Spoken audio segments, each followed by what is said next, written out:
दर्शकहरू नमस्कार। एबिसी वाचमा यहाँहरूलाई हार्दिक स्वागत छ। म अनन्त अनुराग। चिनिया विदेश मन्त्री वाङ यी 3 दिने नेपाल भ्रमणको लागि नेपाल आइपुग्नु भएको छ। उहाँको नेपाल भ्रमणलाई विभिन्न एङ्गलबाट विश्लेषण गर्ने काम जारी रहेको छ। यता नेपाल सरकार परराष्ट्र मन्त्रालयले चिनिया विदेश मन्त्री वाङ यीसँग एजेन्डाको विषयमा पूर्ण तयारी गरेको पत्रकार सम्मेलन गरेर हिजै जानकारी दिएका छन्। भारत र चीनको बिचमा रहेको हाम्रो मुलुक भौगोलिक रूपमा मात्रै होइन, विश्वका 2 ठुला जायन्ट बीच विभिन्न सम्भावना र चुनौतीहरूका बीचमा आफूलाई उभ्याइरहेका छ। नेपालले यी 2 ठुला जायन्टहरूबाट आफ्नो पक्षमा कसरी फाइदा लिने विषयमा तर्कना र सोच्नुपर्ने अहिलेको मूलभूत प्रश्न हो। विगत लामो समयदेखि चीनको उच्चस्तरीय नेपाल भ्रमण हुन नसकिरहेको अवस्थामा केही समयपछि चिनिया राष्ट्रपति सी जिनपिङको नेपाल भ्रमण हुने चौतर्फी चर्चा परिचर्चा चलिरहँदा अहिले पाकिस्तान भ्रमण सकेर चिनिया विदेश मन्त्री नेपाल अवतरण गर्नुभएको हो। यो रणनीतिक रूपमा पनि यो भ्रमणलाई निकै महत्त्वपूर्ण मान्न सकिन्छ।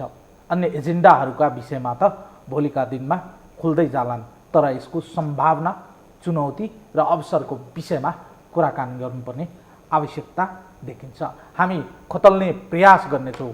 विश्वको बदलिदो राजनीतिक परिवेश, कूटनीतिक र साम्राज्य एक किसिमको जुन शिफ्टिङ पोलिटिक्स छन्, यो शिफ्टिङ पोलिटिक्समा अन्तर्राष्ट्रिय शिफ्टिङ पोलिटिक्सको चाहिँ डायनामिक्सहरूको बारेमा हामी कुराकानी गर्नेछौँ।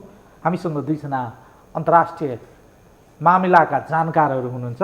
हामीसँग हुनुहुन्छ परराष्ट्र मामिलाका चिरपरिचित अनुहार जानकार डाक्टर विनोद विष्टजी। त्यसै गरी हामीसँग हुनुहुन्छ नेपाल चीनका बारेमा अध्ययन गर्नुभएका, जेएनयूबाट पिएचडी सकेर चीनका विभिन्न विश्वविद्यालयहरूमा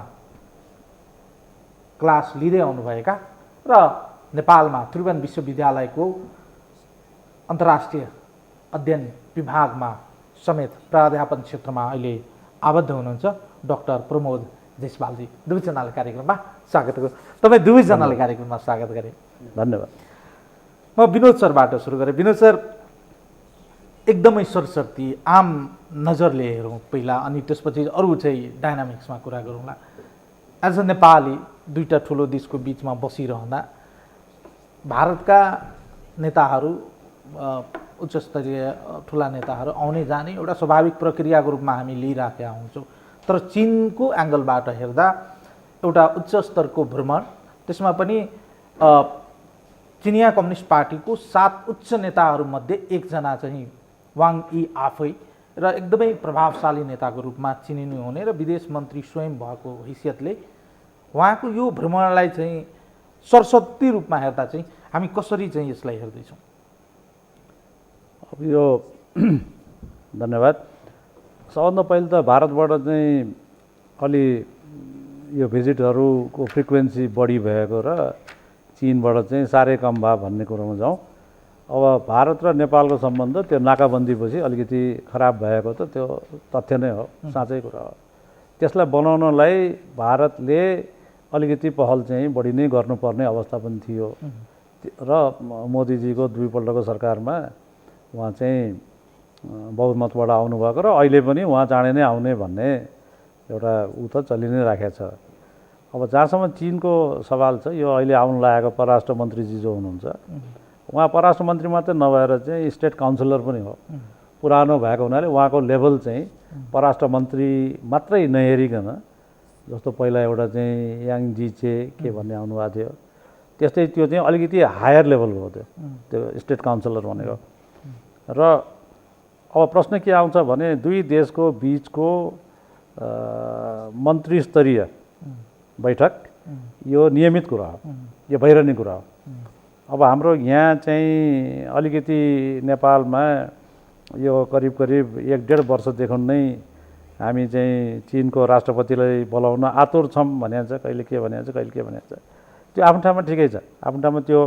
तर अब मुख्य कुरा त मान्छे आउने र नआउने भन्दा पनि काम के भएको छ भनेर हेर्नु पर्यो। जस्तो चीनबाट उच्च स्तरीय भ्रमणका उच्च स्तरीय नेता नआए पनि बेल्ट एन्ड रोड त उनले अफर गरे, यतापट्टि यो रेल बनाउने कुरा पनि गरे, सबै त कुरा भइरहेको छ। त्यसैले मेरो विचारमा उच्च स्तरीय भ्रमण हुनु अति नै राम्रो हो। त्यो दुई देशको नेता बिचको समझदारीको पनि कुरा हो। र जहाँसम्म चाहिँ यो योजना परियोजना र यो कोअपरेसनको कुरा छ दुई बाइल्याटरल रिलेसन्समा, त्यो कुरामा चाहिँ मेरो विचारमा नेपाल चीनको सम्बन्ध कुनै पनि हालतमा कम भएको छैन, त्यो यथावतै चलिरहेको छ। म अर्को प्रश्न जानुभन्दा अगाडि एकदमै छोटो प्रतिक्रियाले, फ्रिक्वेन्सी र इम्पोर्टेन्सको हिसाबले हेर्ने हो भने बदलिदो विश्व राजनीतिको मानचित्रलाई हामीले हेर्ने हो भने नेपाललाई चाहिँ चिनियाहरूले वा चीन सरकारले चाहिँ इम्पोर्टेन्सको हिसाबले अहिले चाहिँ प्रायोरिटाइज गरेको हो भन्ने अवस्थामा पुग्न सकिन्छ वा त्यस्तो आकलन गर्न सकिन्छ? अब प्राथमिकताकै कुरा गर्ने हो भने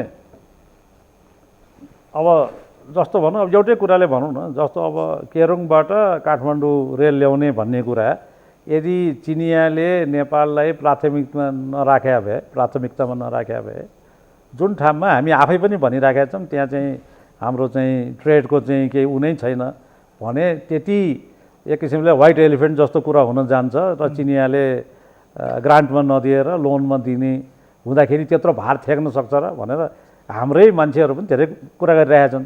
त्यो हुँदाहुँदै पनि त्यो रेल चाहिँ ल तिमीहरूलाई ल्याइदिन्छु, त्यतिको छ नाका खोलिदिन्छु भने त प्राथमिकतामा नराख्या भए त कुनै पनि एउटा सभरेन मुलुकले अर्को सभरेन मुलुकलाई यतिकै त गर्दैन त केही पनि कुरा। त्यसकारण मेरो विचारमा प्राथमिकतामा राखेका कुरामा हामीले शङ्का गर्नु पर्दैन, प्राथमिकतामा हामी पक्कै छ। तर अब आज हिजोको अखबार अब तपाईँहरू पनि पढ्नुभयो होला, मैले पनि त्यही पढ्ने हो। अब हाम्रो तयारीको जहिले पनि प्रश्न चिन्ह कहाँनिर छ भने हाम्रो तयारी चाहिँ कम छ भन्ने कुरा छ।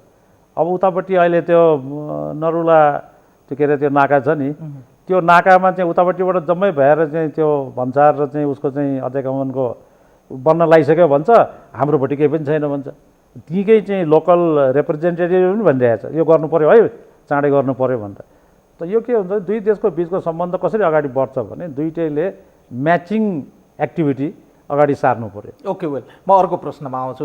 हामीसँग हुन्छ डक्टर जयसवाल। डक्टर जयसवाल, सरसर्ती कसरी हेर्दै हुनुहुन्छ? तपाईँको अध्ययनले के भन्दैछ? यो भिजिटलाई तपाईँले चाहिँ कसरी लिइराख्नु भएको छ? म यो भिजिटलाई धेरै महत्त्वपूर्ण साथ हेरिरहेको छु, किनभने चाइना अहिले असर्टिभ पावरको रूपमा आएको छ। सी जिनपिङ आएदेखि चाइना अब पहिला जस्तो लगाएर बस्ने अब एउटा ठुलो पावर चाहिँ आफ्नो पावर प्रोजेक्ट गर्नुपर्छ, संसारभरि आफ्नो एक्सप्यान्ड गर्नुपर्छ, त्यो सिचुएसनमा भएको चाइना हो। 10 वर्ष अगाडि कुनै भिजिट भएको थियो त्यो बेला एउटा 200 देशमध्ये एउटा देशको भिजिट हुन्थ्यो। तर आज एउटा चाहिँ BRI साइन गरेको देश हो नेपाल र चीनको छिमेक पनि हो र पहिला इग्नोर गरेको देश। अब चाहिँ हामी यसमा केही गर्न सक्छौँ, नेपालमा पनि हाम्रो ठुलो स्कोप छ, हामी चाहिँ आफ्नो वर्चस्व बढाउन सक्छौँ, त्यो चाहिँ फिल गरेको देश हो। किनभने नाकाबन्दीपछि जुन गतिविधि भयो नेपालमा, चाइनिजहरू एकदम उत्साहित छन् कि नेपालमा हाम्रो धेरै स्कोप छ, हामीले लगानी गरेर चाहिँ हामीलाई नेपालको सम्बन्ध अझै एक तख्ता माथि लान सक्छौँ, त्यो सिचुएसनमा पुगेको छ। दोस्रो छ चाइना एउटा इमर्जिङ पावर भइसकेको छ र उसले चाहिँ संसारभरि आफ्नो एक्सप्यान्ड गरिरहेको छ पावर, त्यो पनि उसले एक्सर्साइज गर्छ। त्यसले यो ठुलो इम्पोर्टेन्ट छ। तेस्रो आयो belt and road. Belt and road Chinese राष्ट्रपतिको ठुलो सपना हो, ठुलो उनको एम्बिसियस प्लान हो। त्यो नेपाल MOU साइन गरिसकेपछि त्यो पनि यहाँ इम्प्लिमेन्ट गर्ने भनेर त्यो खालको एक्टिभिटी लिएर आउँछ। त्यसैले मलाई लाग्छ पहिलाको विगत कालमा भएको भ्रमणहरू चाहिँ एउटा निरन्तरता थियो, सम्बन्धको विस्तार निरन्तरता थियो। तर यो चाहिँ त्योभन्दा एक स्टेप माथि भएर आउँछ जस्तो लाग्छ। दोस्रो आयो जुन दक्षिण एसियामा भएको परिवर्तनहरू जस्तो काश्मीरको इस्यु भयो अथवा भारतको कम्पिटिसन, त्यो कारणले गर्दा पनि चीन चाहिँ अझै असर्टिभ भएर चाहिँ नेपाललाई चाहिँ एकदम प्राथमिकता साथ आइरहेको जस्तो लाग्छ मलाई। ओके, वेल तपाईँले भन्नु नि यो त्यसो हो भने चाहिँ विगतको भ्रमणहरूको निरन्तरतामा चाहिँ यो एउटा ब्रेक थ्रु हो, नयाँ किसिमको सम्बन्ध स्थापित गर्ने सङ्केतको रूपमा लिन सकिन्छ, तपाईँको भनाइ चाहिँ यो हो। हजुर। तर हाम्रो लेभलबाट हेरौँ न, उताबाट चाहिँ तपाईँले जुन प्रकारले एकदमै सकारात्मक चाहिँ कुरा बताइरहनु भएको छ, हाम्रो एङ्गलबाट सोही किसिमको हाम्रो चाहिँ गेस्चर बडी ल्याङ्ग्वेज प्रिपरेसन छ कि छैन? त्यो म पाएको छैन, त्यो पाएको छैन। किनभने तपाईँको बेल्ट एन्ड रोड इनिसिएटिभको MOU 3 वर्षको लागि गरिएको थियो। 2 वर्षभन्दा बढी समय बित्यो, लगभग 8 महिना 8 महिना जति बाँकी छ। तर नेपाल सरकारबाट केही प्रोजेक्टहरू अगाडि बढेन। चाइनिजहरूले बारम्बार रिक्वेस्ट गर्दा पनि हामीले एउटा नाम दिने पुरै डिटेल DPR प्रिपेयर गरेर दिन सकेको छैन, त्यो सिचुएसन छ। त्यसैले चाहिँ त्यो अहिले चाइनिज मिडियामा बरु नेपाल भिजिटको बढी चर्चा छ, यहाँको मिडियामा बल्ल अलि सुरु भयो।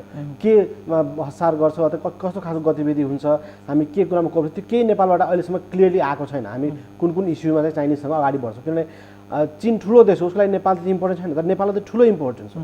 त्यसैले हामी एकदम क्लियर हुनु पर्थ्यो कि हामी यो क्षेत्रमा चाहिँ अबको भिजिटमा चाहिँ यो अगाडि बढ्छौँ, यसरी बढ्छौँ, त्यो क्लियर आउनु पर्थ्यो। त्यो अहिलेसम्म प्रिपेयर भएको मैले देखेको छैन। त्यसो हो भने त BRI-मा खालि चाहिँ सिग्नेटरी पार्ट मात्रै भएर हुँदो रहेछ, प्रोजेक्ट र त्यसका चाहिँ अन्य पाटाहरू पनि हुँदो रहेछ। त्यसको बारेमा हामी सिग्नेचर गऱ्यौँ, अन्य विषयवस्तुहरू हाम्रो प्राथमिकतामा परेन। भोलि त अब टेबलमा बस्दा त डकुमेन्टेसनका कुराहरू होलान्, प्लानका कुराहरू होलान्, इन्भेस्टमेन्टका कुराहरू होलान्, दुवै पक्षको चाहिँ इन्ट्रेस्टका कुराहरू होलान्। त्यो एङ्गलबाट हेर्दा त सम्भवतः यसको आउटपुटको हिसाबले, आउटकमको हिसाबले त हामी कसरी फेरि हेर्ने होला? यो भिजिट महत्त्वपूर्ण यो हिसाबले होइन कि यसले के उपलब्धि ल्याउँछ। यो भिजिट भनेको तपाईँको सी जिनपिङको सम्भावित भिजिटलाई प्रिपेरेसन हो।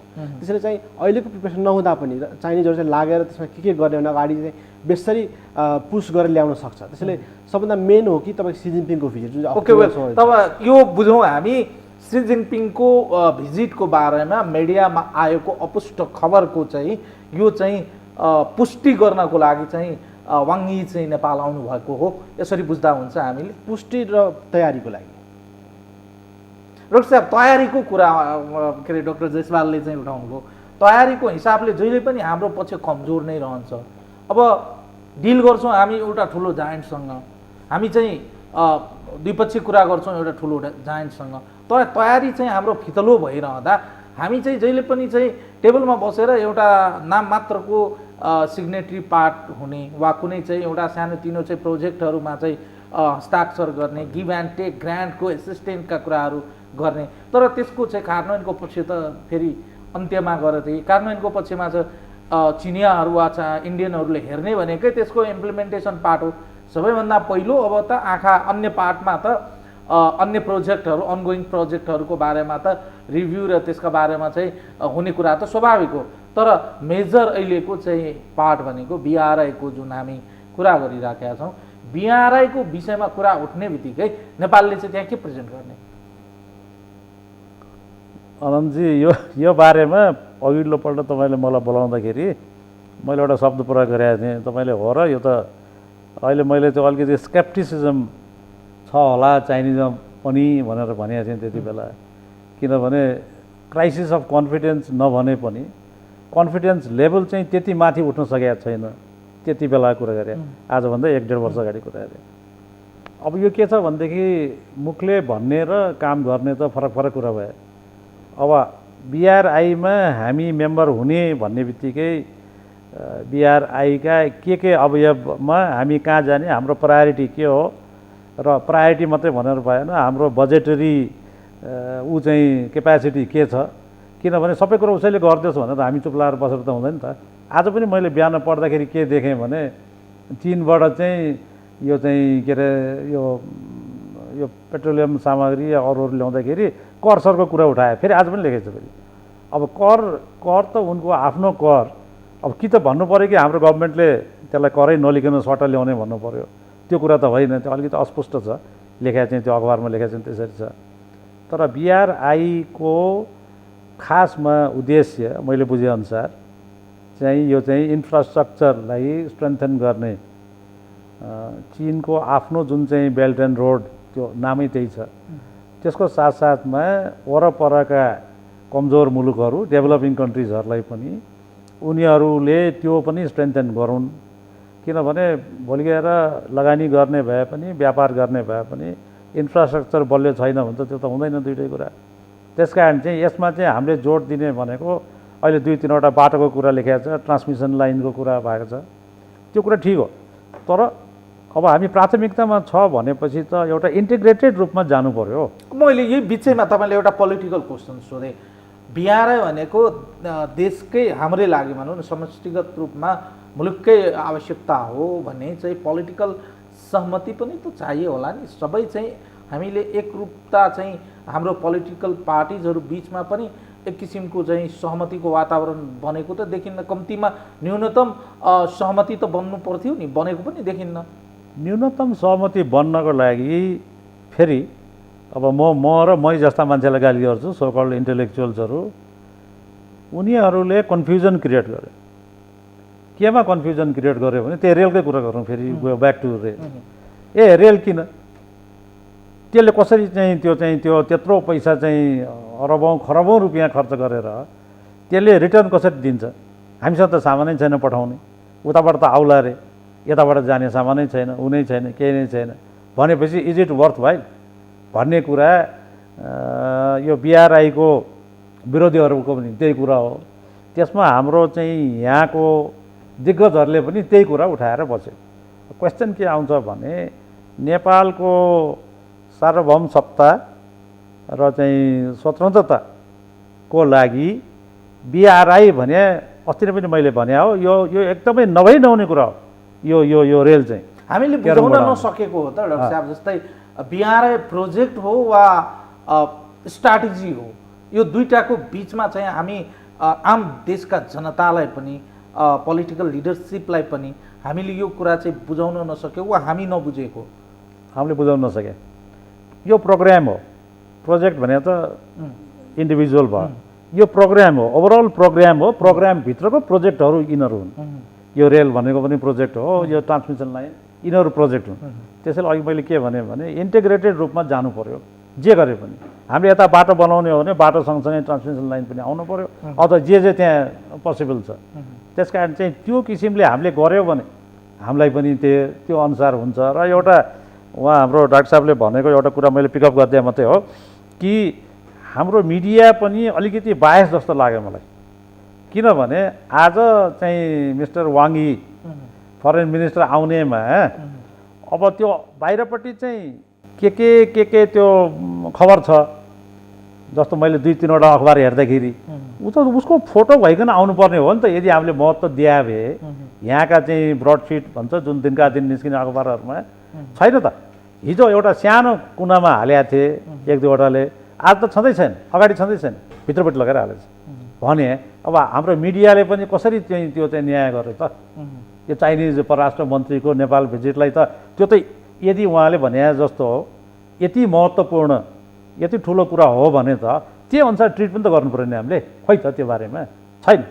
आज हेर्नुहोस् त तपाईँ कुनै पनि अखबारमा फ्रन्ट पेजमा मिस्टर वाङ यीको फोटो राखिकन त्यसको बारेमा गर्ने र भित्रपट्टि लेख भेट्नुहुन्न, कसरी भयो त?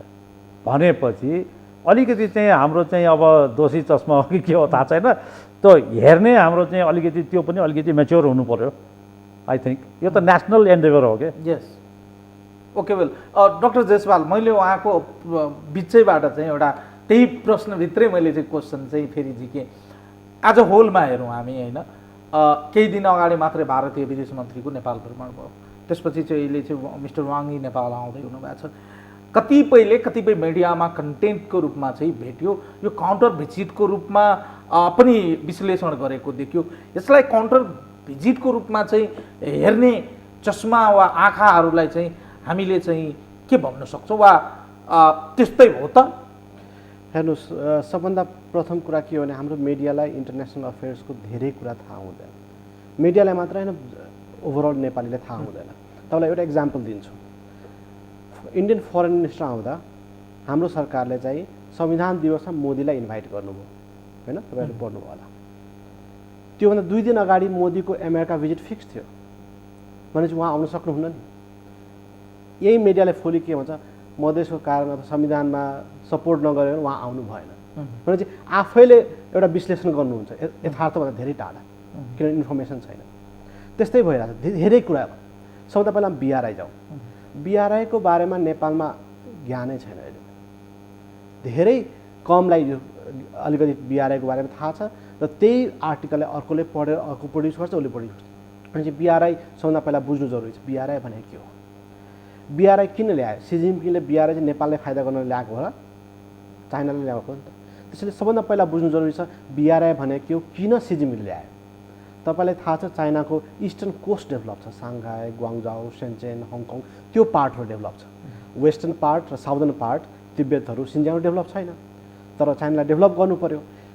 यो डेभलप पार्ट पनि अहिले सन्तुष्ट छैन, अझै डेभलपमेन्ट चाहे। साङ्घाई अझै पनि उसलाई पैसाले पुगेको छैन, तर अर्को पार्टले डेभलप भयो। त्यस्तो बेला कहाँबाट पैसा ल्याउने भने चाहिँ कनेक्टिभिटी बढाउनु पर्यो, त्यो एउटा फर्स्ट। सेकेन्ड आयो तपाईँको चाइना ग्लोबल पावर भइरहेछ इकोनोमिकली, उसलाई चाहिँ आफ्नो पैसा वर्चस्व बढाउनु पर्यो, RMB स्ट्रेन्थ गर्नु पर्यो भने सबै कन्ट्रीले चाहिँ मेरो पैसा युज गरेर ट्रेड गरौँ भन्ने त्यो हो सेकेन्ड। थर्ड हो south China issue, south China problem चलिरहेछ, कुन बेला त्यहाँ कन्फ्लिक्ट आउँछ थाहा छैन। तपाईँको 1/3 अफ द वर्ल्ड ट्रेड त्यहाँबाट हुन्छ, मलाक्का स्टेटबाट। भोलि गएर त्यहाँ द्वन्द्व भने के हुन्छ, वर्ल्डको सेकेन्ड इकोनोमिक पावरको ट्रेड बन्द हुन्छ भने कहाँबाट उसले ट्रेड नगरेपछि फेरि एनर्जी सप्लाई पेट्रोल चाहियो, त्यो नआएपछि कसरी लड्ने भने उसले अल्टरनेटिभ रुट खोजिरहेछ, कहाँबाट चाहिँ यो एरियामा द्वन्द्व भने अर्को बाटो कसरी, अनि पाकिस्तानकोबाट, इरानबाट, नेपालबाट, इन्डियाबाट, सबैतिरबाट उसले बाटो खोजिरहेछ भने थर्ड त्यो हो। फोर्थ तपाईँले एकदम कतिले विश्वास गर्नै गाह्रो गर्छ, मान्दैन अलिकति। तपाईँ न्युयोर्क टाइम्समा गएर गुगल गर्न सक्नुहुन्छ, मैले यतिकै हावा भनेको डेटा होइन। 2011 देखि 2013 2 वर्षमा चाइनाले 6.5 गिगाटन सिमेन्ट युज गर्यो, त्योभन्दा कम 4.5 गिगाटन अमेरिकाले 100 इयर्समा युज गर्यो, 1900 देखि 2000। भनेपछि 100 वर्षमा जुन सिमेन्ट र कन्स्ट्रक्सन मेटेरियल अमेरिकाले युज गर्यो 100 वर्षमा, चाइनाले 2 वर्षमा युज गर्यो। भनेपछि चाइनामा आज एक्सेस मेटेरियल छ, कन्स्ट्रक्सन मेटेरियल यति धेरै छ, तपाईँ जानुभयो भने एउटा सानो कलेज बनाउन पर्ने तर धेरै ठुलो बनाइन्छ, किन एक्सेस मेटेरियल छ, जब दिनु पर्यो। टोयलेट एउटा सानो बनाउनुपर्छ, ठुलो भव्य बनाइदिन्छ। एउटा होटल चाहे 4वटा बनाइदियो, किन कन्स्ट्रक्सन मेटेरियल ओभर छ, काम दिनु पर्यो। भने त्यो सिचुएसन छ। त्यही सिचुएसन फेरि सबै पैसा भित्रै लगायो भने के हुन्छ, इकोनोमिक कोल्याप्स हुन्छ। भने चाइनाले भने त आफ्नो छिमेकीहरूलाई कि ल्याऊ कनेक्टिभिटी बढाऊ, रोड सोड बिल्डिङ सबै बनाऊ, म तिमीलाई सबभन्दा सस्तो रेटमा लोनमा दिन्छु, यो लग कन्स्ट्रक्सन गर, तिमीहरू पनि धनी हो, फेरि मेरो सामान किन, अनि मलाई पनि फाइदा हुन्छ। म्युचुअल कुरा गरिरहेछ। कनेक्टिभिटी भयो भने सामान पनि सस्तो हुन्छ, अनि बढी किन सक्छ, तिमीहरूको डेभलप हुन्छ, त्यो हुन्छ। त्यसै चाहिँ BRI को इन्टेन्सन के हो, चाइनिज आफू पनि धनी हुने, अरूलाई पनि धनी बनाउने, फेरि त्यो अरू धनी भने म पनि धनी हुन्छु भन्ने त्यो विचारमा। त्यस्तै आउँछ रेलवे चाइनिज सिधै दिँदैन, त्यो एकदम क्लियर हुन्छ। BRIबाट सिधै दिने कुरै छैन, किनभने त्यो त उसको इकोनोमिक डेभलपमेन्टको लागि हो नि। सिधै दिने भए त BRI किन साइन, ग्रान्टबाट माओले त BRI साइन गरेको थिएन, हामीलाई कोदारी पास दियो होइन, 120 किलोमिटर बनाउनलाई त माओले केही BRI साइन गरेन। चाइनालाई के BRI साइन गर्नुपर्छ रेलवेको लागि होइन, तर रेलवेमा के छ भने चाइना चाहन्छ नेपालले पनि के कन्ट्रिब्युट गरोस्, किन उसले पनि फाइदा हुन्छ। त्यो खालको BRI भनेको म्युचुअल इन्भेस्टमेन्टको कुरा हो, कनेक्टिभिटीको ग्रान्टमा लोवर कस्टमा दिने हो, त्यो एकदम क्लियर हुनुपर्छ। दोस्रो आयो रेलवे कनेक्टिभिटीहरूको कुरा, त्यो फिजिबल छैन चाइनिजको नजरमा पनि। चाइनिजले पनि हामी धेरै स्टडीमा चाइनामा हुँदा उनीहरूले गरेको थियो, 30 वर्ष लाग्छ चाइनिजहरूलाई त्यो रेलवेको लगानी निकाल्न। 30 वर्ष इन्भेस्टमेन्ट, फेरि 30 वर्षसम्म नेपालसँग क्यापेसिटी छ त्यो रेलवे चलाउने छैन, फेरि उनीहरूले चलाउला, उनीहरूले म्यानेज गर्ला, त्यो कस्ट सबै जोड्यो भने फेरि तपाईँ मेन्टेनेन्स सबै जोड्यो भने 40 वर्ष लाग्न सक्छ। भनेपछि चाइनिजसँग के त्यति धैर्य छ कि 40 वर्षको इन्भेस्टमेन्टमा आज लगाऊँ, त्यो क्वेसन पनि छ त्यहाँ। त्यसैले अहिले फिजिबिलिटी कुरा मात्र भइरहेछ, त्योभन्दा माथि कुरै छैन। चाइनिजहरू क्लियर छ, हामी कनेक्टिभिटी चाहन्छौँ नेपालसँग, रेलवेबाट पनि एउटा अप्सन हो, गर्नुपर्छ, त्यो छ। तर नेपालमा धेरै हल्ला भयो कि रेलवे आउँदैछ भोलि, यहाँसम्म कि कोही कम्पेयर गर्न थाले कि चाइनिज रेलवे राम्रो आउँछ इन्डियाको भन्दा। इन्डियाको त आइसक्यो एटलिस्ट, अथवा आउला, चाइनिजको राम्रो आएको छैन नि त। त्यसैले त्यो खालको डिबेट छ यहाँ तपाईँको के छ भने हावामै धेरै कुराहरू डिबेट भइरहेछ, जुन कुरा आएको छैन त्यसलाई चाहिँ कम्पेयर जुन आइसक्यो त्योसँग भइरहेछ। त्यसैले चाहिँ के छ भने यहाँ तपाईँको त्यो भिजिटहरू पनि त्यही फेरि मिडियामा आउँछ, मिडियामा यति कुरा आउँछ तपाईँको जुन चाहिँ यथार्थमा धेरै टाढाको हुन्छ। म यो बिचैमा फेरि पनि सोधेँ डाक्टर साहब, जस्तै पोलिटिकल सम्बन्ध वा राजनीतिक वा सामाजिक सम्बन्ध बलियो बनाउनका लागि भिजिटहरू बढी केन्द्रित हुने गरेको देखिन्छ, खास गरिकन नेपालको सन्दर्भमा। यो चाहिँ विशुद्ध रूपमा एउटा ट्रेड वा एउटा चाहिँ इन्भेस्टमेन्टको एङ्गलबाट चाहिँ यो भिजिटलाई हेर्नुपर्ने होला। हेर्नुहोस्, हाई लेभल भिजिटले धेरै इम्पोर्टेन्स राख्दछ, किनभने कति कुराहरू बढ्न सक्यो, भिजिट गरेपछि सिधै स्पिड बढ्छ। अर्को छ तपाईँको जस्तो चाइनिजहरू टुरिस्ट, ल चाइनिज मिडियामा सी जिनपिङ भोलि नेपाल आयो भने पुरै चाइनाभरि देख्छन्, अनि सुन्दर पहाड पनि छ भने थाहा पाउँछन्। त्यसैले त्यो भिजिटले धेरै इम्प्याक्ट पार्छ, एकदम ठुलो इम्प्याक्ट। झन् हाई लेभल तपाईँको वर्ल्ड लेभलको लिडरहरू भिजिट गर्दा झन् त्यसले ठुलो इम्प्याक्ट पार्छ, त्यसैले त्यसको इम्पोर्टेन्स छ। तर त्यति मात्र हुँदैन, तपाईँ दुईतिर हुनु पऱ्यो नि त। नेपाल पनि कमिटेड हुनु पऱ्यो, हामी त्यसलाई युज गरौँ अपर्च्युनिटीलाई। तर त्यो नेपालबाट म देखिरहेको छैन। त्यो फेरि चाइनासँग मात्र होइन, इन्डियासँग पनि। तपाईँको आजभन्दा 40 वर्ष 50 वर्ष अगाडि पनि साइन गरेको एग्रिमेन्टहरू सकेको छैन इन्डियासँग, चाइनासँग। त्यसैले के हुन्छ भने एग्रिमेन्ट गर्न हामी त्यही बिआरआई 2 वर्ष अगाडि गरिसक्यौँ, तर अगाडि बढेनौँ। त्यसैले सिग्नेचरी त सेकेन्ड कुरा हो, हाम्रोतिर त कमिटमेन्ट नै हुँदैन, भित्रबाट विलिङनेस नै हुँदैन कि हामी चाहिँ यसरी अगाडि बढौँ। किनभने चाइनिजभन्दा बढी त हामी उत्साहित हुनुपर्ने हो नि यो भिजिटको लागि। तर त्यो उत्साह मैले काठमाडौँ देखेको छैन। ओके वेल, अब जस्तै डाक्टर साहब एकातर्फ अघि डाक्टर साहबले भने जस्तै एकातर्फ बिआरआईको जुन चाहिँ समयावधि थियो चाहिँ 3 वर्षको, त्यो सकिनै लागेको छ, सम्झौताको समय 8-9 महिनाको समय छ। जे प्रस्तावित परियोजनाहरू थियो त्यसमा चाहिँ खासै केही प्रगति भएको देखिन्न।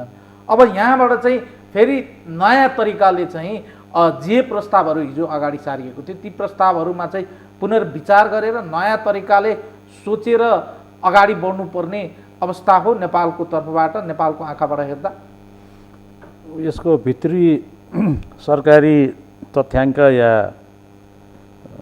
यो बारेको अहिलेसम्मको नेगोसिएसन के भएको छ भन्ने, किनभने यो विदेश मन्त्रीको तह होस् या राष्ट्रपतिको तह होस्, एकैपल्ट ल्याएर टेबलमा राखेर छलफल गर्ने विषय नै होइन यो कति त छलफल सिरिज अफ छलफल भइसक्यो होला यी सबै कुराहरू।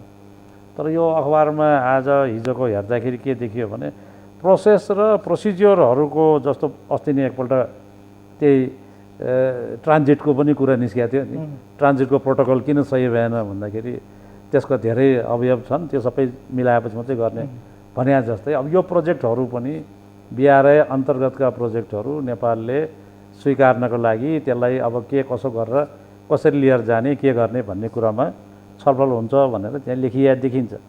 अब फ्रेमवर्क एग्रिमेन्ट सायद हुनसक्छ बिट्विन नेपाल एन्ड चाइना। यो बिआरआई अन्तर्गतका नेपालले प्राथमिकतामा राखेको र चिनियाले पनि मानेको दुईटै कुरा हुनु पऱ्यो नि त।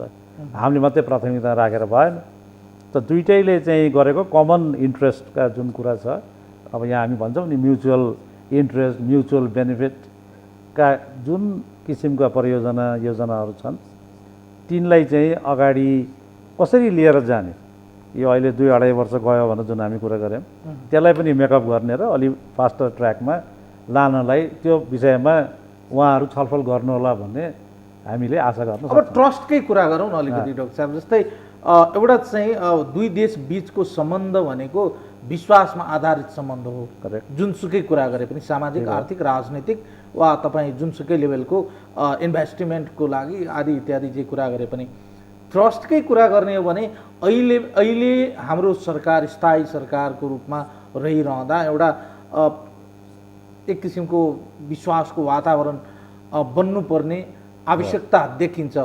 सोही लेभलको विश्वासको वातावरण वा हामीले चाहिँ विश्वस्त पार्न सक्ने अवस्था सिर्जना गरेका छौँ वा हाम्रो लेभलबाट सोही लेभलको हाम्रो चाहिँ तयारी वा सोही लेभलको हाम्रो चाहिँ सोच वा सोही लेभलको हाम्रो चाहिँ मेन्टालिटी तयार भएको छ त? अब यो त कस्तो कुरा हो भने एउटा व्यक्ति र भगवान मान्नुहुन्छ भने भगवानसँगको सम्बन्धको जस्तो कुरा आयो। भगवानमा विश्वास छ भने मैले काम गरे पनि नगरे पनि त्यो विश्वासकै वातावरण बन्ने भयो। तर यो पृथ्वी उसमा चाहिँ के हुन्छ भने विश्वासको वातावरणलाई दिगो राख्न, विश्वासको वातावरणलाई अझ कन्सोलिडेट गर्नलाई कार्यहरूले पनि त देखाउन सक्नु पऱ्यो नि त।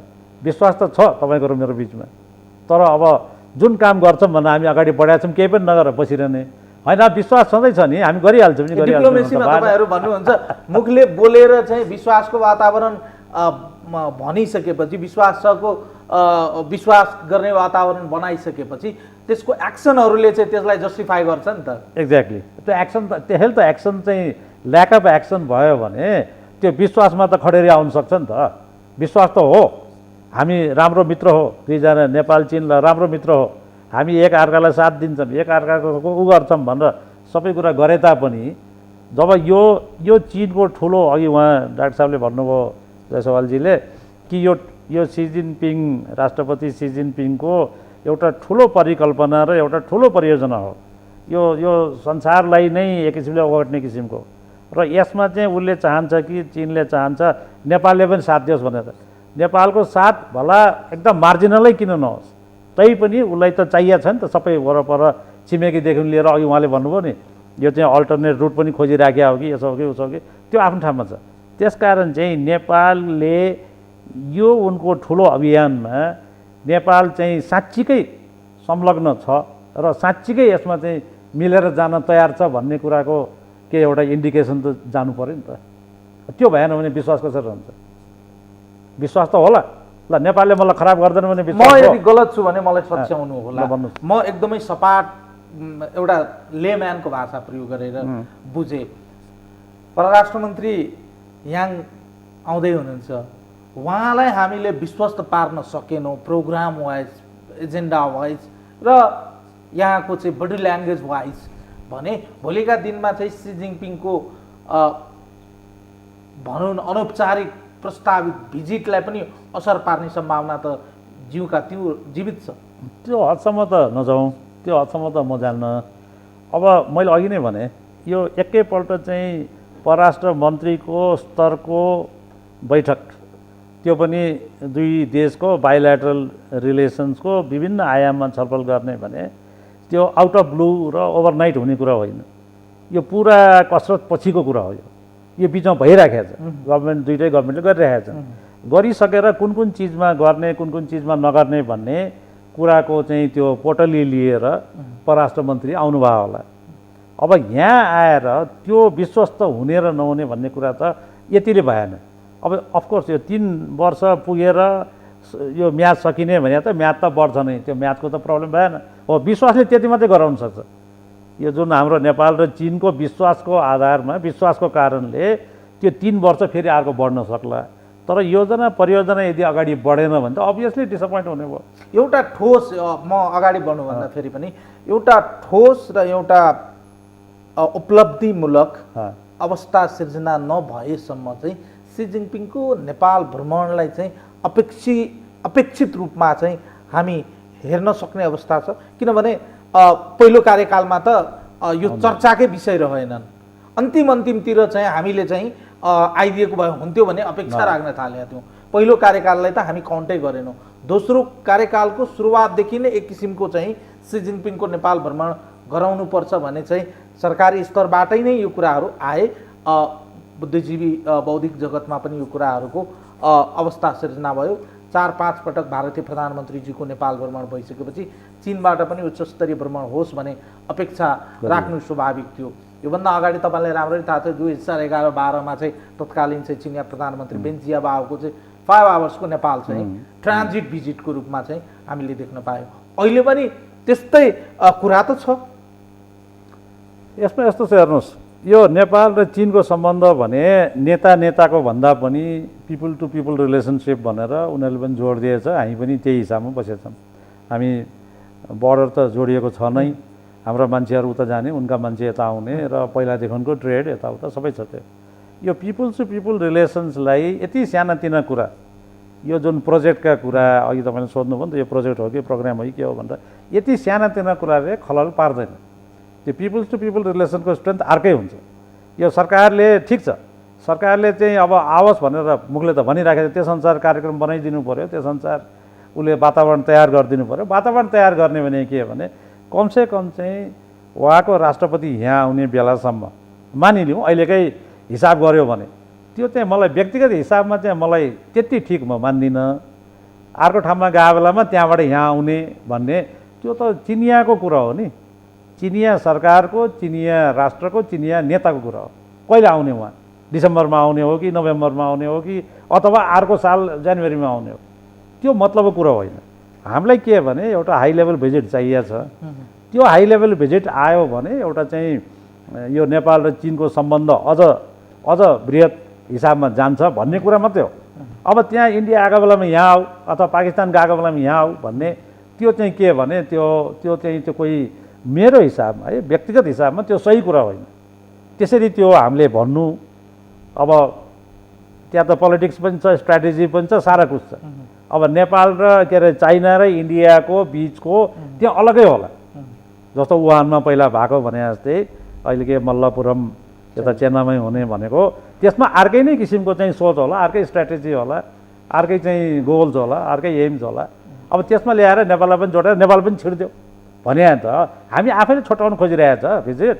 पहिला भने चाहिँ अब 5 घन्टाको लागि आउनु हो भने के त अब सी जिनपिङ पनि 3 घन्टाको लागि आएर जाने, त्यो होइन के। त्यसरी मेरो विचारमा हेर्नु हुँदैन। र अहिलेको चाहिँ वातावरण भने के छ भने चिनियाँलाई नेपालले एउटा सर्टेन लेभलमा उसको यो के भन्छ अब दस्ताना राख्दैन भन्ने भयो भने त यति पनि अगाडि बढ्दैन। वाङ यी परराष्ट्र मन्त्री पनि किन आउँथे र अहिले? आउँथेन नि। त्यस कारण त्यो होइन र यसले खलल पनि पार्दैन। उहाँको भिजिट अब जहिले होला जे होला, अब अड्कलबाजी त त्यही छ। उहाँ आउनुभएको छ, त्यो भिजिटलाई गर्न आउनुभएको छ। किनभने अब यो चाहिँ एउटा चाहिँ अड्कलबाजी कसरी निस्क्यो भने हाम्रो परराष्ट्र मन्त्री उहाँ जानुभएको बेलामा निम्ता लिएर जानुभयो। पहिला त्योभन्दा अगाडि हाम्रो राष्ट्रपति जानुभएको बेला त्यहाँ बेला पनि दिनुभयो। र अहिले आएर त्यहाँसम्म होइन चाँडै हुन्छ भने चाँडै हुने के? यो दुईवटा देशको बिचको सम्बन्धमा चाँडै भने के? 1 दिन भने चाँडै कि 11 दिन भने कि 111 दिन भने?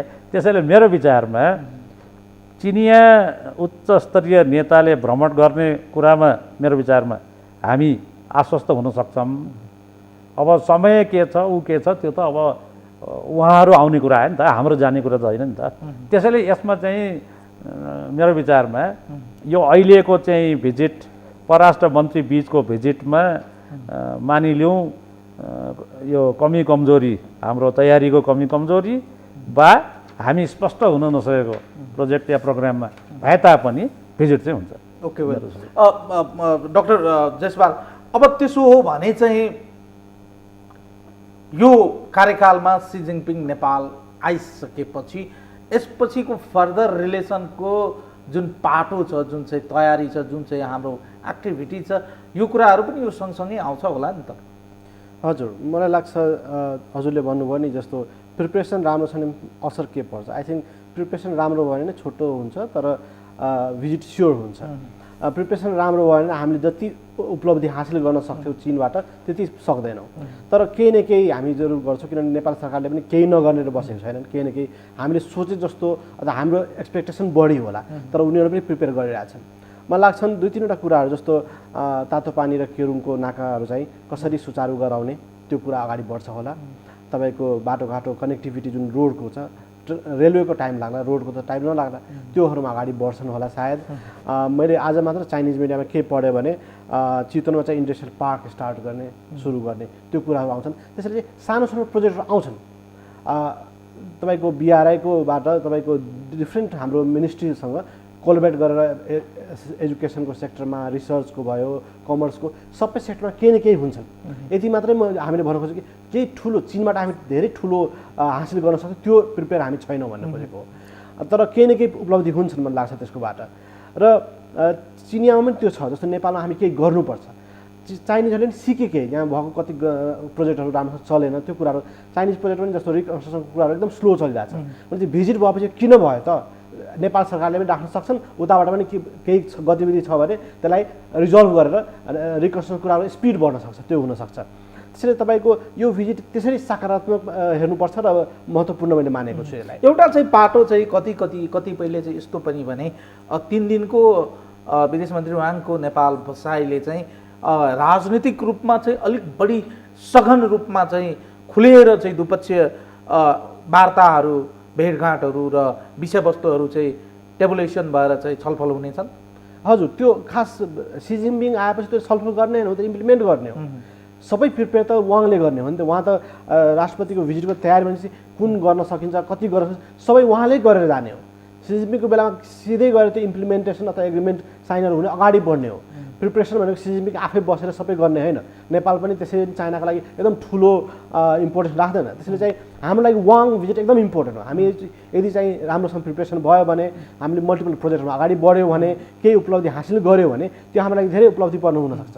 किनभने सी जिनपिङ आएको एउटा सिम्बोलिक हुन्छ, आउँछ 2-4 एग्रिमेन्ट हुन्छ, त्यो सबै फर्मल रूपमा हुनेछ। तर मेन हाम्रो जुन प्रिपरेसन हुन्छ, जुन एचिभमेन्ट हो त्यो यही 3 दिन हो। हामीले कसरी त्यो उपलब्ध लिने भने त्यो हामी भर पर्छ। अहिले चाहिँ नेपाल र चीनको बिचमा चाहिँ यो चाहिँ अब लाइक यो सैन्य क्षेत्रमा पनि एक किसिमको सम्बन्ध चाहिँ व्यापक विस्तार भएको जस्तो देखिन्छ। निकै फ्रिक्वेन्टली चाहिँ दुई देशका चाहिँ सैन्य अधिकारीहरूको भिजिट पनि हुने र अहिले त नेपालमा समहाउ मलाई लाग्छ अहिले चाहिँ दुई देशको चाहिँ जोइन्ट मिलिट्री एक्सर्साइज पनि भइराखेका छन्। खास गरिकन चाहिँ यो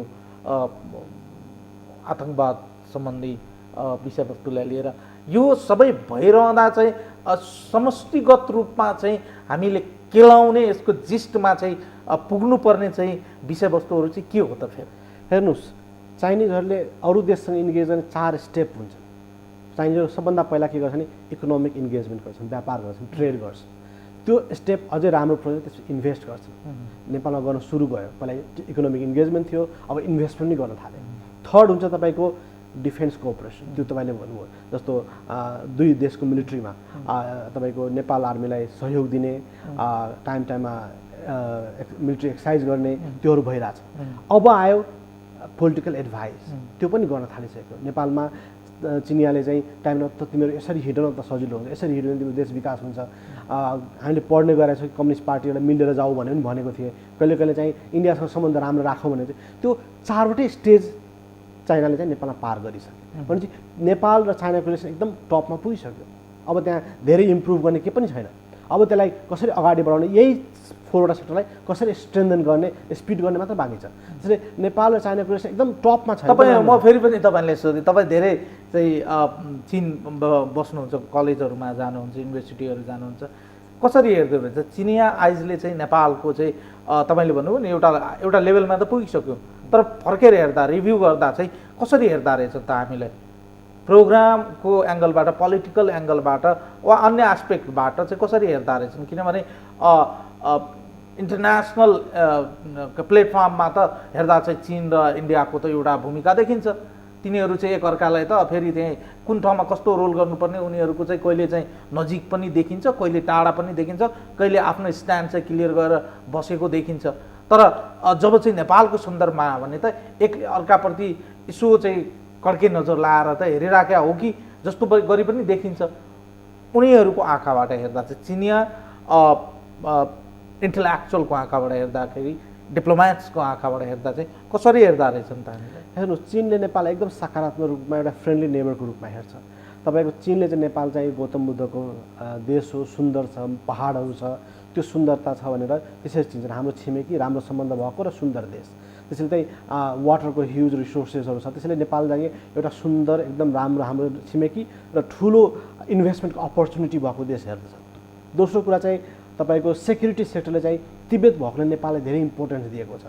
किनभने तपाईँको तिब्बतबाट जुन भाग्ने क्रम थियो तिब्बतनहरूको, नेपालबाट सबभन्दा सजिलो थियो। त्यसले गर्दा सेक्युरिटीहरूको आँखामा नेपाल चाहिँ हाम्रो एकदम राम्रो देश हो र हाम्रो तिब्बतको सेक्युरिटीको लागि चाहिँ नेपाल चाहिन्छ, त्यो खालको छ। त्यसै तपाईँको अहिले BRI ले गर्दा पोलिटिकल लेभलमा पनि चाहिँ हामी चाहिँ नेपालसँग इन्गेज गर्नुपर्छ। साउथ एसियामा एउटा राम्रो देश हो, इम्पोर्टेन्ट देश हो। नेपाल र इन्डियाको बिचमा ब्रिजको कुराहरू पनि आउँछन् बेला बेलामा। जस्तो चाइनिजहरूले पनि India+1 नेपाललाई राखेर त्यस्तो खालको कुराहरू चाइनिजहरू गर्छन् बेला बेलामा।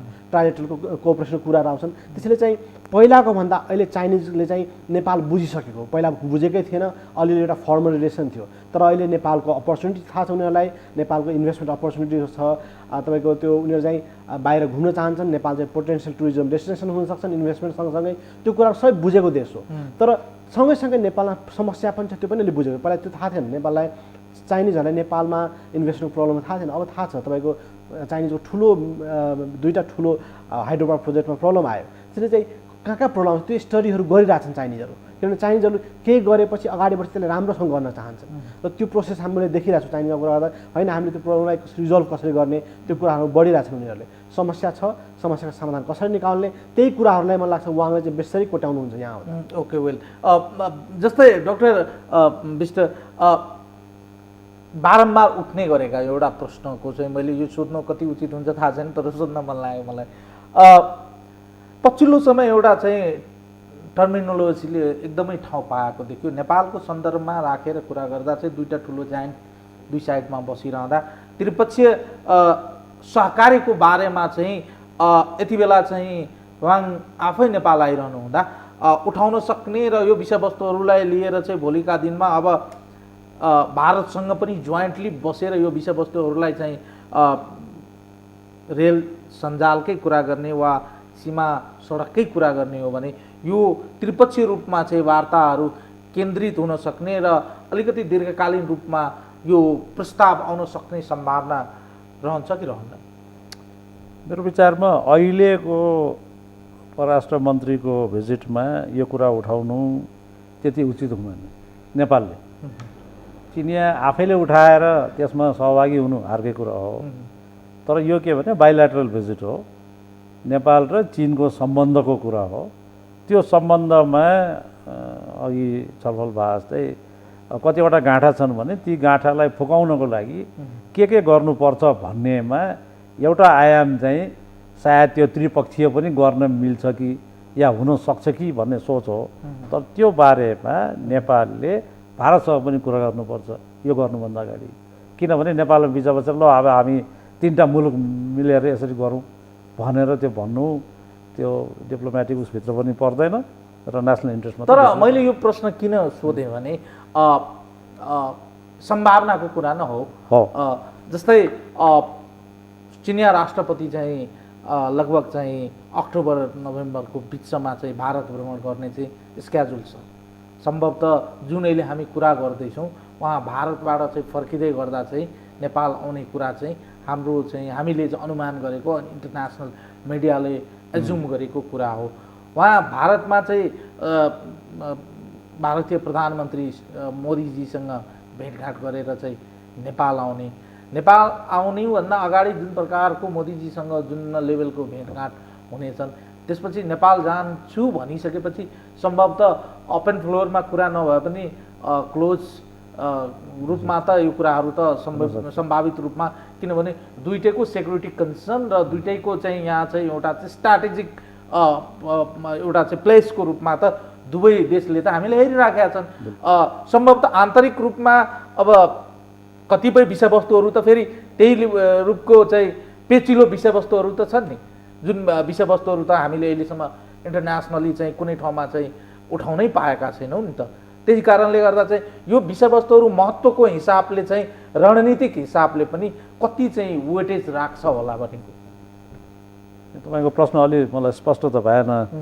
जस्तो चिनिया राष्ट्रपति र भारतीय प्रधानमन्त्रीजीको त्यहाँ भेटमा हुने कुराहरूको कुरालाई कुरा गर्न नेपाल त्यसमा चाहिँ एउटा अब्जेक्टको रूपमा एउटा चाहिँ विषयको रूपमा आउने सम्भावना रहन्छ कि रहन्न? रहन्छ, बिल्कुल रहन्छ। त्यो नेपाल मात्रै होइन, यो हाम्रो चाहिँ छिमेकी राष्ट्रहरू जुन छ भारत र चीनका छिमेकी राष्ट्रहरूको पुरा पाकिस्तानको भन्छ नि पुराको पुरा होइन, यो अब सबै नै हुन्छ नि, बङ्गलादेश छ, श्रीलङ्का छ, भुटान छ, सारा कुछ छ नि, यतापट्टि वरपर जति छ मालदिभ, अफगानिस्तान अझ सबभन्दा इम्पोर्टेन्ट त्यो होला भने यो सबैको त छलफल हुन सक्ने सम्भावना प्रचुर मात्रामा छ।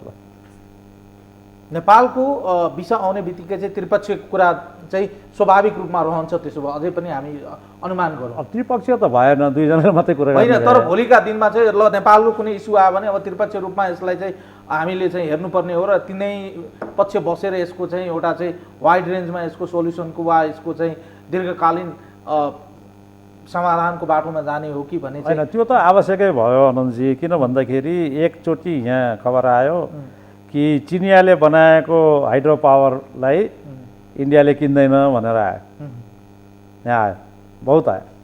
अब प्रश्न के आयो भने चिनियाले इन्भेस्टमेन्ट गर्ने कि नगर्ने त? अब इन्भेस्टमेन्ट त यतिको लागि गर्ने होइन नि त, त्यो रिटर्न पनि त चाह्यो भन्दाखेरि एउटा कुरा मैले सम्झेँ अहिले, त्यो भने जस्तै अरू पनि कतिपय कुराहरू होलान् जुन चाहिँ उनीहरूको लेभलमा पनि एउटा अन्डरस्ट्यान्डिङ हुनु पऱ्यो। नभए नेपालले लगानी भनेर कसले ल्याएर लगानी गर्ने? हामीले त त्यसलाई खपत पनि गर्न सक्नु पऱ्यो, कन्ज्युम गर्न सक्नु पऱ्यो होइन। त्यस कारण चाहिँ नेपाल लगायत यो छिमेकी मुलुकहरू सबैको बारेमा समीक्षा हुन्छ, किनभने दुईवटा चाहिँ शक्तिशाली राष्ट्रहरू भए एसियाका, उतापट्टि यदि हामीले जापानलाई उतातिर छोडिदिने हो भने भारत र चिनै हो, खास गरिकन साउथ एसिया र एडजोइनिङ एरियामा। त्यस कारण चाहिँ यो बारेमा उहाँहरूले छलफल त गर्नुहुन्छ हुन्छ। अब तपाईँले भने त क्लोजमा गर्नुहुन्छ, उसमा गर्नुहुन्छ, यसमा गर्नुहुन्छ, त्यो आफ्नो ठाउँमा छ। ओके, अन्त्यतिर आउँदै गर्दा डाक्टर जेसपाल अब कन्क्लुजनतर्फ चाहिँ अगाडि बढौँ। समष्टिगत रूपमा चाहिँ आम नेपालीको अपेक्षालाई चाहिँ वास्तविक रूपमा चाहिँ कार्यान्वयन त्यसलाई चाहिँ इन पेपर होइन कि अब चाहिँ त्यसलाई एक्जिक्युसनको पार्टमा चाहिँ अगाडि बढाउनु पर्ने दायित्व र चीनबाट लिनुपर्ने एउटा फेरि एउटा माइन्डसेट पनि छ। खालि हामी चाहिँ अरूको लिँदै गरेका छौँ, खालि दिने कुरा पनि त होला नि। दिने कुरामा चाहिँ हामी चाहिँ कति तयार छौँ त? अहिलेसम्म चाहिँ हामी के कुरा गरिराखेका छौँ भने दिन्छ भन्ने चाहिँ अपेक्षा गर्छौँ, तर डिप्लोमेसीमा त दिने कुरा पनि त हुन्छ होला नि त। दिने कुराको पनि चर्चा त होला नि, कहीँ न केही त काहीँ न काहीँ कतै कुराकानी त होला नि। अब बिजनेसकै कुरा गर्ने हो भने चीनसँग पनि चाहिँ व्यापार घाटा त बढेर गएको देखिन्छ अहिले चाहिँ। हिजोसम्म हामीले त धेरै कुराहरू चाहिँ चीनलाई पठाउँथ्यो, तर अहिले त हामी त त्यो पनि पठाउन सकेका छैन। यो विषयवस्तुहरू पनि उठ्लान् नि त त्यसो भए। हजुर, म अलिकति अगाडिबाट आउन चाहन्छु। सर्व त्रिपक्षीय कुरा, त्रिपक्षीय कुरा गर्दा त्रिपक्षीय एग्रिमेन्ट ट्राइलेटरको जुन कुरा छ नेपाल इन्डिया चाइनाको, त्यसमा मेजर प्रब्लम इन्डियालाई छ। चाइनालाई प्रपोज गरेको हो, नेपाललाई पनि खुसी छ। जस्तो नेपाल इन्डिया चाइना तिनटै मिलेर हाइड्रो प्रोड्युस गर्ने र इन्डियालाई बेच्ने, चाइनिजले क्यापिटल हाल्छ भनेर। त्यहाँ प्रब्लम भएको इन्डियालाई हो। त्यसैले चाहिँ चीनले बेला बेलामा इन्डियासँग कुरा गरिरहेको छ। वुहान समिटमा पनि कुरा गरेको कि इन्डिया अथवा इन्डिया चाइना +1 नेपाल कुरा गरौँ भनेर। त्यसैले त्यो कुराहरू भइरहेछ। त्यसैले चाहिँ यो अहिलेको भिजिटमा चाहिँ बायोलेटर कुरा हुन्छ, किनभने ट्राइलेटर नेपालले त्यसै मानिरहेछ, हामी ट्राइलेटरमा जाउँ भनिरहेछ। त्यसैले चाहिँ चीनले गर्नुपर्ने ठाउँ त इन्डिया हो। इन्डियासँग चेन्नईमा हुँदा आउला त्यो, अथवा नआउनै सक्छ, तर आउने त्यहाँ हो, त्यहाँ राख्नुपर्ने कुरा हो र त्यो होला। दोस्रो आयो नेपालले चाइनाबाट के लिन सक्छ। तपाईँले मैले भने यदि चाइनाबाट ट्रेन नेपालमा आयो भने नेपालबाट त्यही ट्रेन चाइना पनि जान्छ। यदि चाइनाबाट सामान आउँछ भने यहाँबाट केही जान्छ। तपाईँको सबैले आज थाहा भएको नेपाल सुन्दर देश हो। हाम्रो तपाईँको चाइनाको मिडल क्लास एकदम इमर्ज भइरहेको छ। चाइनिजहरू वर्ल्डको सेकेन्ड लार्जेस्ट इकोनोमी हो, धनीहरूको सङ्ख्या धेरै छ। चाइनाबाट तपाईँको 2-3% मात्र टुरिस्टहरू नेपाल आयो भने हामी बसाउने ठाउँ छैन, हामीलाई तिनीहरूको होटल छैन, त्यति सानो देश हाम्रो। त्यसैले चाहिँ हामीले चाहिँ त्यो हामीले चाइनिज टुरिस्टहरूलाई एट्र्याक्ट गर्न सक्यो भने चाइनिजहरूको सानो सानो कम्पनी पनि यहाँ आयो भने ठुलो हुन्छ त्यो। त्यसले चाहिँ सानो इन्भेस्टमेन्ट, तपाईँको त्यहाँको सानो पोर्सन अफ टुरिस्टहरूलाई पनि हामी नेपाल ल्याउन सक्यो भने त्यो हाम्रो धेरै पोटेन्सियल। सेकेन्ड छ तपाईँको अहिले चाहिँ हामी नेपाली मार्केटहरू पनि अब एक्सप्यान्ड भइरहेछ। तपाईँको कनेक्टिभिटी हेर्नु, जस्तो इन्डियाको हाम्रो दिल्ली 4-5 फ्लाइट छ, अब चाइनाको फ्लाइट बढ्न थालिसक्यो भनेपछि डाइरेक्ट फ्लाइटको कुराहरू आइरहेछ, जुन चाहिँ त्यो पनि इम्प्लिमेन्टेसन भयो भने कति कुरा अड्किरहेको छ। हिमालयन एयरलाइन्स 1 वर्षदेखि गरिरहेछ, अब होला भने। त्यसरी चाहिँ कनेक्टिभिटीको कुरा भयो, धेरै कुरा चाहिँ नेपाल चीनले चाहिँ गरौँ भन्यो नि अड्किरहेछ। तपाईँ 1 वर्षदेखि हामी डाइरेक्ट फ्लाइट बेजिङमा छैन, साङ्घाईमा छैन, त्योहरू पनि गर्न सक्यो भने भोलि डाइरेक्ट तपाईँको huge number of tourist Nepal आउँछ, नेपालको इकोनोमीलाई बेनिफिट हुन्छ। नेप्लिजहरू पनि चाइनामा गएर सस्तोमा मेडिसिन इन्जिनियरिङ पढेर आउँछन्, फेरि पढेर आएर नेपालमा काम गर्न सक्छन्। हाइड्रो पावर र तपाईँको रेलवेमा चाइनिजहरू धेरै राम्रो छन्। रेलवे इन्जिनियरिङमा तपाईँले इन्डियाले माग्दै थियो चाइनिजलाई कि हाम्रो देशमा चाहिँ रेलवे युनिभर्सिटी खोलिदियो भनेर। त्यसैले चाहिँ भोलि हामी रेलवे राख्ने हो भने त अहिलेदेखि गएर नेपालीहरू गएर पढ्नु पऱ्यो। हो त्यो खालको इन्गेजमेन्टहरू बढ्छ र त्यो बढ्छ नै भनौँ न। तपाईँको 10 वर्ष अगाडि जुन हाम्रो इन्गेजमेन्ट इन्डियासँग छ त्योभन्दा बढी अब चाइनासँग बढिरहेछ होइन। तपाईँको पिपल टु पिपल कन्ट्याक्ट अहिले धेरै छ। पहिला तपाईँ एम्बेसी थ्रु जानु पर्थ्यो, अब कोही एम्बेसी चाहिँदैन, डाइरेक्ट तपाईँको साथीभाइ हुन्छ चाइना गएर एडमिसन गरेर पढ्छन्। भनेपछि त्यो डेभलपमेन्ट भइरहेछ दुईवटा देशको रिलेसन्समा र हामीले धेरै सिक्न सक्छौँ चाइनाको पोभर्टी एलिभेसन प्रोग्रामहरूबाट। किनभने चाइनाले थोरै टाइममा धेरै मान्छेलाई चाहिँ गरिबबाट मुक्त गर्न सकेको। त्यसले चाहिँ त्यो धेरै इन्गेजमेन्ट पोसिबिलिटी अपर्च्युनिटिजहरू छ र त्यो कनेक्टिभिटी भएपछि गभर्मेन्टहरू स्लो भयो भने पिपलहरू पछि स्पिड गर्न सक्छन् त्यो कुराहरूलाई। आशा गरौँ चिनिया विदेश मन्त्रीको नेपाल भ्रमण चाहिँ 3 दिने नेपाल भ्रमणको चाहिँ सुखद चाहिँ समाचारहरू अन्त्यमा चाहिँ हामी सुन्न पाऊँ र जोइन्ट प्रेस स्टेटमेन्टले चाहिँ एक किसिमको चाहिँ जुन अझै पनि कन्फ्युजन रहेको छ सी जिनपिङको नेपाल भ्रमणको, त्यसको बारेमा एउटा चाहिँ ठोस चाहिँ रेखा कोर्न र एउटा समयावधि चाहिँ तय गर्न सफल होस्।